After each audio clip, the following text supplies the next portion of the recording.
तजवीज वेगाने राबवली जात आहे। आपल्या टप्प्यात रायगडमधील 2800हून अधिक शेतकऱ्यांचे आधार प्रमाणीकरण पूर्ण झाले आहे। 1859 शेतकऱ्यांच्या खात्यात 10,95,00,000 रुपये थेट जमा करण्यात आले आहेत। नियमित कर्ज भरणाऱ्या शेतकऱ्यांना 50,000 रुपयापर्यंत प्रोत्साहनपर लाभ दिला जात आहे। ग्रामीण विकासात आपल्या रायगडने देशात इतिहास घडवला आहे। खालापूर तालुक्यातील खरवली ग्रामपंचायत जलसमृद्धी श्रेणी देशात प्रथम, खालापूर तालुक्यातील सांबार्ली ग्रामपंचायत सामाजिक सुरक्षेत देशात द्वितीय, खालापूर तालुक्यातील वासंबे ग्रामपंचायत पोलिसांनी लावलं आत्मनिर्भर पंचायत श्रेणी देशात प्रथम, अलिबाग तालुक्यातील वडगाव ग्रामपंचायत आदी शक्ती अभियानात संपूर्ण महाराष्ट्रात प्रथम। उत्कृष्ट कामगिरी करणाऱ्या सर्व सरपंचांचे, ग्रामस्थांचे आणि प्रशासनांचे खूप खूप कौतुक। ग्रामीण रस्त्यांचे जाळे मजबूत केले जात आहे। रस्त्यांच्या दोन्ही बाजूनी वृक्षारोपण सुरू आहे। हरित महाराष्ट्र करता मोठ्या प्रमाणात वृक्ष लागवड करून पर्यावरणपूरक व शाश्वत पर्यावरण निर्माण करण्याचा शासनाचा संकल्प आहे। महिलांच्या सुरक्षेसाठी 151 हेल्पलाईन आणि 16 हिरकणी कक्ष कार्यरत आहेत। आपल्या रायगड जिल्ह्यातील माझ्या 4,76,000 लाडक्या बहिणींना दरमहा 1,500 रुपये मानधन दिले जातील।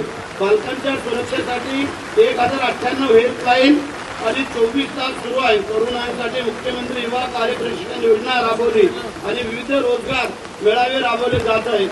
माजी मुख्यमंत्री स्वर्गीय सुधाकरराव नाईक यांच्या स्मृतिदिनानिमित्त 15 ते 21 ऑगस्ट दरम्यान जलसंधारण सप्ताह सुरू करण्यात येत आहे। येत्या 21 ऑगस्ट रोजी सकाळी 6 वाजता मला वॉकेथॉन वॉक फॉर वॉटरचे आयोजन करण्यात आले।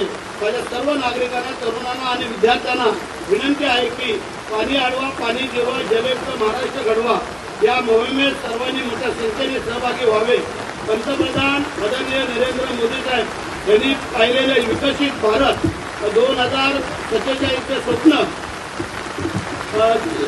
तेव्हा पूर्ण होईल जेव्हा देशातील प्रत्येक गाव आर्थिकदृष्ट्या सक्षम, स्वयंपूर्ण आणि समृद्ध बनेल। विकसित भारत जी रामजी ही केवळ हाताला काम देणारी योजना नसून ती ग्रामीण अर्थव्यवस्था पाया मजबूत करणारी आणि शाश्वत विकासाला लोकचळवळ आहे।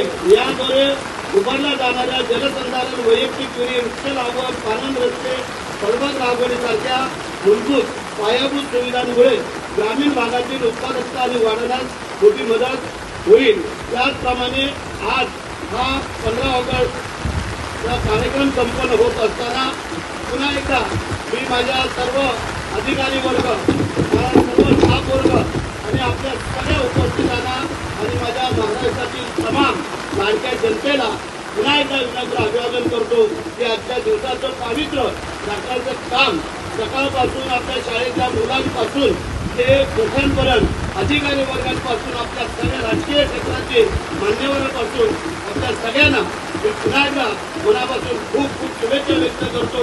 आणि खास करून एवढ्या पावसातही माझे पत्रकार बांधव, पोलीस वर्ग, अधिकारी वर्ग, आमचे आमदार, जिल्हा परिषद सदस्य, जिल्हा परिषद अध्यक्ष सगळ्यांना मनापासून धन्यवाद देतो।